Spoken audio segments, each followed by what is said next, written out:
Hi, let's start today's editorial. Necessary pushback. The center should stop seeing judicial appointments as rewards for loyalists.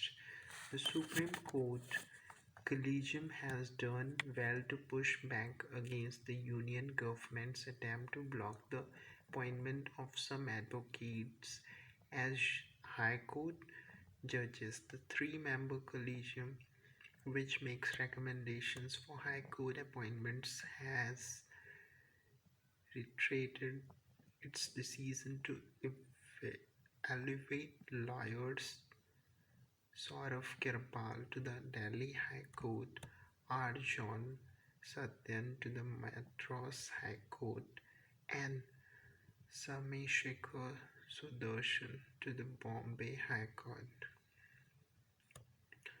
As it dealt in detail with the objectives raised by the center in each individual case, the motives behind the government's ongoing contestation with the judiciary over appointments to constitutional courts stand exposed. Communications between the collegium and the center offer a glimpse into the untenable nature of the government's objections to propose appointees, making it abundantly clear how badly the current regime wants to control judicial appointments. If the objection based on a candidate's sexual orientation smacks of a medieval minded ideology bias, the effort to stall the elevation of a couple of advocates based on their social media activity exposes a mindset that sees appointments to the higher judiciary as a system of spoils meant for political loyalists.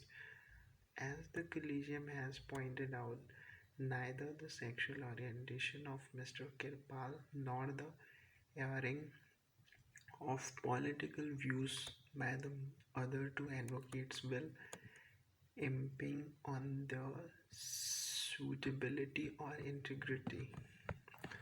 The government appears to think that the potential candidates for judicial appointment should not have political views of their own, or that a tendency to make their views or opinion known will amount to a possible bias in their functioning as judges. Nothing can disprove this more than the fact that there are other names to which the government seems to have no objection that are closely associated with political parties.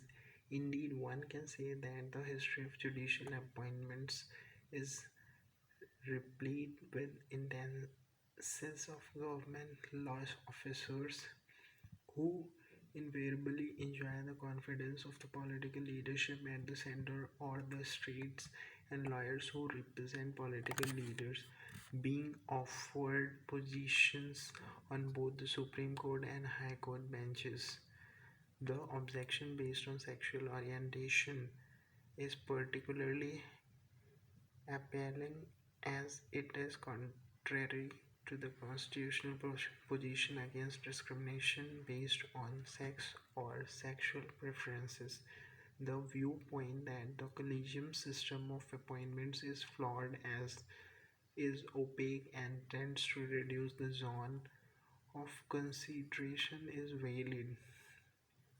valid. However, the manner in which the current regime is seeking to filter out candidates who it suspects may not further its political agenda will surely give the impressions that allowing any sort of government interference will pose a threat to judicial independence. Thank you very much. Let me know your response on the comment section.